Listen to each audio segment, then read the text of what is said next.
तो नॉर्मली आज हम सीखेंगे section 94 sub section 7 of the income tax act 1961 जो बात करता है डिविडेंड स्ट्रिपिंग के बारे में। डिविडेंड स्ट्रिपिंग ये है क्या?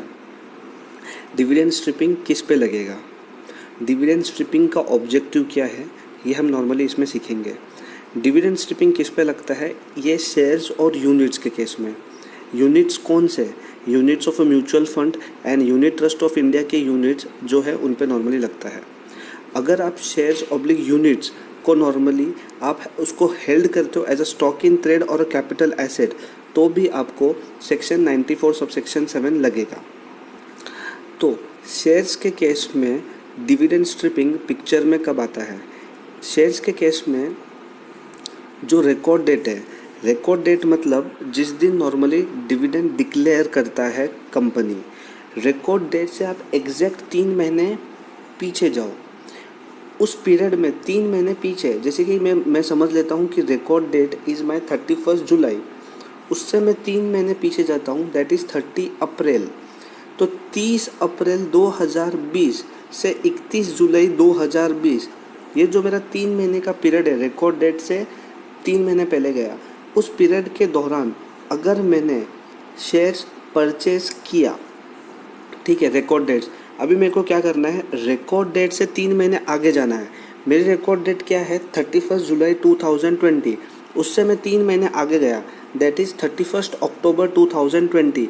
ये जो जुलाई से लेके अक्टूबर का पीरियड है, जो शेयर्स मैंने परचेज किए थे उस शेयर्स को मैंने सोल्ड आउट कर दिया, तब डिविडेंड स्ट्रिपिंग पिक्चर में आएगा इन केस ऑफ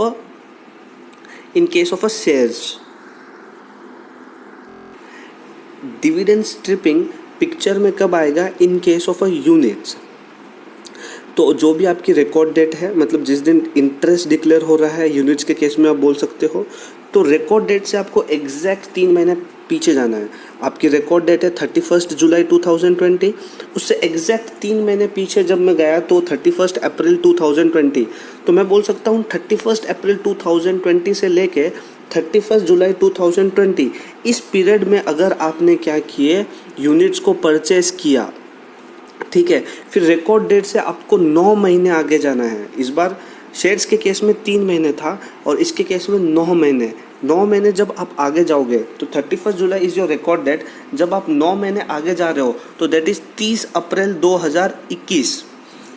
तो ये जो 31 जुलाई से लेके 30 अप्रैल 2021, तो इधर तक का जो पीरियड है, इस पीरियड के दौरान आपने सेल किया, जो यूनिट्स आपने परचेज किए थे, अगर उसका सेल किया, तब डिविडेंड स्ट्रिपिंग आपके पिक्चर में आएगा in case of a units. अब नॉर्मली ये क्वेश्चन है कि डिविडेंड स्ट्रिपिंग बोलता क्या है? डिविडेंड स्ट्रिपिंग ये बोलता है जब आप ट्रांसफ़र करते हो, मतलब सेल करते हो, आपको लॉस हुआ, that is your capital loss. Okay, तो सर आप बोल सकते हो कि लॉस ही कैसे होगा?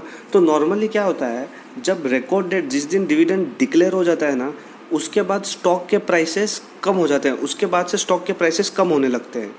तो नॉर्मली जब एसएससी जो परचेस करता है वो तो हायर प्राइस पे परचेस करता है, बट जब सेल करेगा तो डिविडेंड डिक्लेयर होने के बाद तो स्टॉक के प्राइसेस कम हो चुके हैं, तो डेफिनेटली एसएससी को लॉस होगा। तो नॉर्मली डिविडेंड स्ट्रिपिंग उस लॉस के रिगार्डिंग ही है। जो लॉस है वो एसएससी को इग्नोर करना पड़ेगा। फिर क्वेश्चन आया कि कितना इग्नोर करना पड़ेगा? जो शॉर्ट टर्म कैपिटल लॉस जो भी आ रहा है उसको आपको इग्नोर करना पड़ेगा टू देन एक्सटेंट जितना आपको डिविडेंड मिला, ऑब्लिक आपको यूनिट्स पे इंटरेस्ट मिला, उतना आपको नॉर्मली लॉस को इग्नोर करना है। फिर जो बचा हुआ लॉस है आप उसको सेट ऑफ करो या कैरी फॉरवर्ड करो। और आपको पता ही है dividend is exempt under section 10 subsection 34 and interest is exempt under section 10 subsection 35।